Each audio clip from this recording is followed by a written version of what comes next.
Dalam nama Bapa dan Putra dan Roh Kudus. Amin. Haleluya. Shalom Aleihim. Berjumpa lagi dengan saya pada perenungan hari ini, tanggal 20 Agustus 2021. Mengasihi sesama berarti mengasihi Allah. Bacaan liturgi hari ini diambil dari kitab Rut bab 1 ayat 1, dilanjutkan dengan ayat 3 sampai dengan 6, dilanjutkan dengan ayat 14b sampai dengan 16 dan ayat 22. Injil Matius 22 ayat 33 sampai dengan 40. Saudara-saudaraku yang terkasih di dalam kasih Kristus. Suatu hari ada seorang suami yang terheran-heran melihat istrinya yang membeli beras dengan berkualitas yang sangat rendah sekali. Dan ini tak biasa bagi istrinya memberi sesuatu dengan kualitas yang sangat rendah.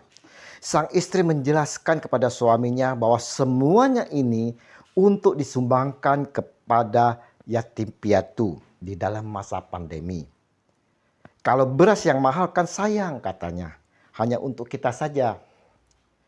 Mengupayakan yang terbaik untuk diri sendiri dan tidak harus dipakai sebagai ukuran yang sama ketika kita memberikan sumbangan kepada orang lain untuk kepentingan orang lain merupakan suatu keputusan yang biasa, yang normal.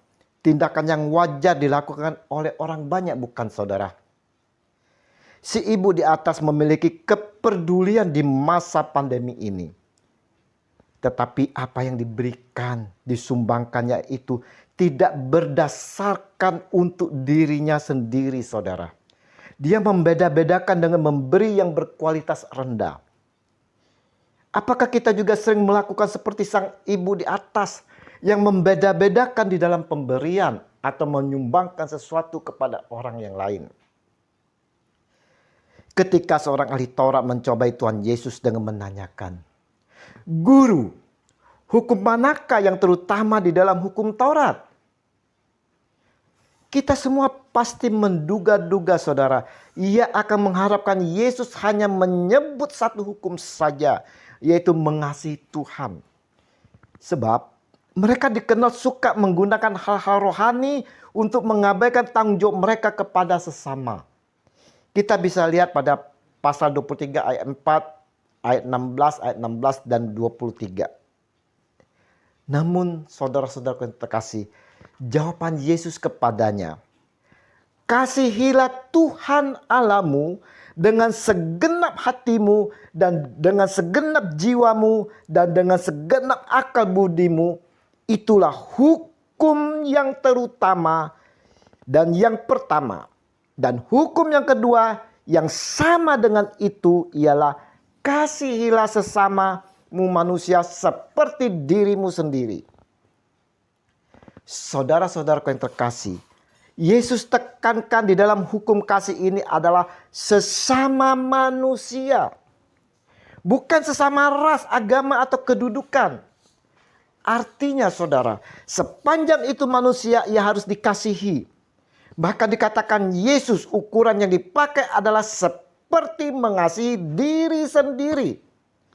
Ini ukuran yang sangat tajam karena tentunya hampir semua orang senantiasa mengusahakan hal-hal yang terbaik bagi dirinya.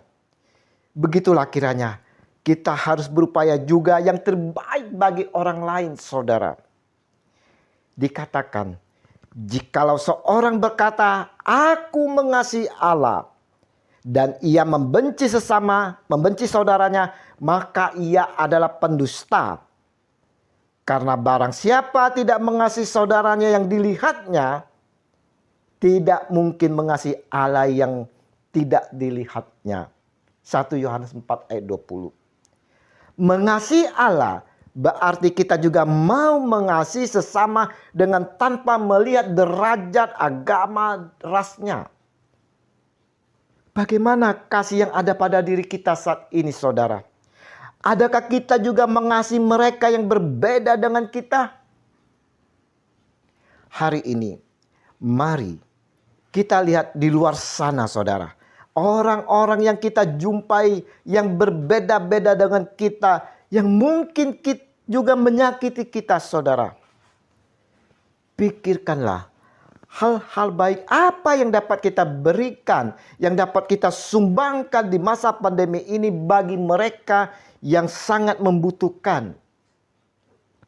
Bagaimana kita bisa menjadi alat Tuhan untuk mewujudkannya? Mengasihi berarti memberi, saudara. Memberi dengan penuh tulus tanpa ada maunya. Mengasihi tidak memandang status sosial, ras, suku, budaya, maupun agama. Mengasihi tidak sekedar memandang teman atau saudara saja, saudara. Tapi di luar itu, mereka yang tak kita kenal, yang sangat membutuhkan uluran-uluran tangan kita. Bahkan saudara-saudaraku yang terkasih, musuh kita yang selalu menyakiti kita, kita kasihi. Injil hari ini, saudara-saudaraku yang terkasih, menjadi peringatan bagi kita semua sebagai pengikut Kristus untuk dapat menjalani hukum kasih yang sesungguhnya. Jika kita mengasihi Allah, maka kita pun seharusnya juga menunjukkan kasih itu kepada sesama kita. Melayani Tuhan dengan mengasihi sesama adalah perintah yang tak dapat dibantah dan menolaknya. Dengan tak melakukannya, maka kita telah berbuat dosa di hadapan Allah. Semoga berkat bimbingan dan pimpinan Roh Kudus, kita dimampukan untuk mengasihi sesama dengan tanpa membeda-bedakan. Amin. Dalam nama Bapa dan Putra dan Roh Kudus. Amin. Shalom.